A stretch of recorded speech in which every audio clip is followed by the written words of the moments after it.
And so they came to the hospital. They took the child away, and I wanted to help the mom in any way that I could. And so I became a safety service provider for this little girl. Well, this little girl ended up in the beginning, it started out 1 to 2 days. She would stay overnight with me, and one to two turned into 2 or 3. And eventually she was living with my husband and I for like 5 days out of the week, because the father was always bringing her over and asking me did I want to take baby early. And I would say, yes, of course I would.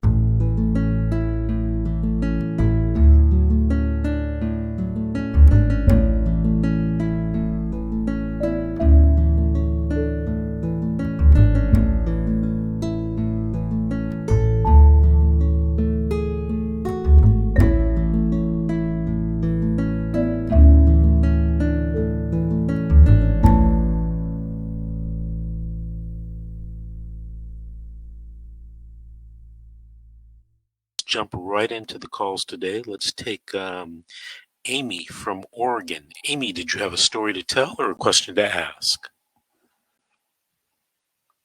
Thank you, first of all, for hearing me out. I have a question, actually, I guess, more than I would tell the story, because the story's really long. But,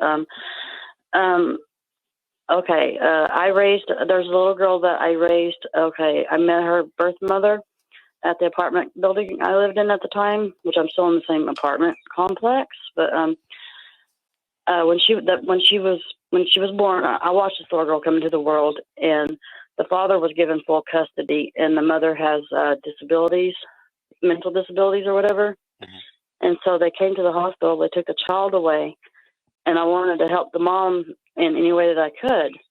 And so I became a safety service provider for this little girl. Well, this little girl ended up in the beginning, it started out 1 to 2 days. She would stay overnight with me, and one to two turned into 2 or 3. And eventually she was living with my husband and I for like 5 days out of the week, because the father was always bringing her over and asking me did I want to take baby early. And I would say, yes, of course I want her. And anyway, her life is very well documented with videos and pictures and stuff like that. And since I'm not the biological mother to this child, and since she was removed, and the reason that she was removed is because she has 2 older half siblings, and the oldest one, the eldest daughter, made an accusation against her father and her mom's boyfriend. She said that he sexually assaulted her and possibly her middle sister, but not the little girl that I was raising. Well, anyway, they never went to CPS showed up at the father's house first, but the girls weren't there. Mm-hmm. Anyway, so they go over to the mother's house, the little girl raised her half sister's mother's house. And anyway, she has a son and also has a little boy. Well, they told her, she was distraught, and they told her, if you don't shut up and stop crying, we're going to take your son too. But they let her keep her son. And none of this stuff has been proven in court that this happened. And so it's like they're going after the birth mother over her disabilities. And they told us when they came to my home and removed this little girl from me, oh God help me, they told us to get certified to be foster parents, right? And we went through the grueling process of becoming certified to be foster parents, so that I could get this little girl back while this investigation is going on. And it's been almost 2 years. Come June 17th of this year, it'll be 2 years that they've been in foster care. 2 years? Yes, because they keep pushing that out, and the caseworkers are saying that there's new testimonies made by the 2 half sisters, and so that they would have to postpone it, which I know what they're doing. I know exactly what they're doing. But I raised this little girl. She called me mom. She called my husband dad.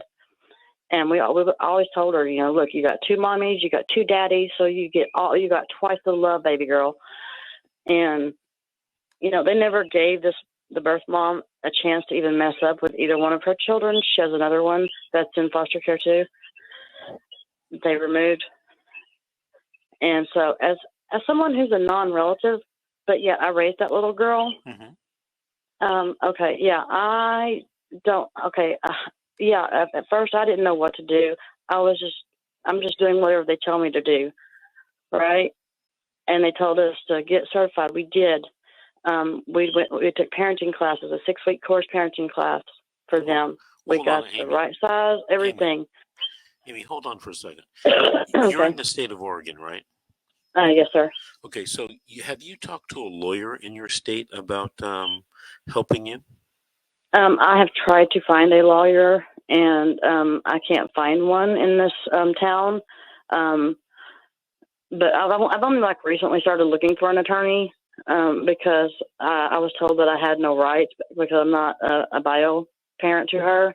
Well, you know what? That's what I have been told. Okay, that's not necessarily true. If your case was in California, for example, you definitely would have rights. You might even be able to file for something called presumed parent status. But you know what? I work with an attorney in Oregon. What county are you in? Douglas County. Okay, I work with an attorney. He's in Deschutes County. But what I'd like you to do is during the week coming up, I want you to call me at my office, and I'm going to give you his name and number, and you give him a call and see if he can assist you with your, I think they call it DHS matters or CPS matters in Oregon. Okay. Okay. Let me give you my awesome. Let me give you my office number. It's 888-888-6582. That's 888. Okay, awesome. 888-6582. Any quick questions you want to ask me before the break? No, I don't think I have any more questions. I think I think you pretty much answered it. Just I want you to know that what you're doing is awesome and amazing. I mean, thank you, God, for someone like you, because I was just researching how to what to do when you're dealing with evil, lying CPS workers. And Mrs. G's, one of her videos popped up, and I have been in contact with her. Okay. But she's an amazing woman. Keep listening, because she's going to be a guest host in a few minutes.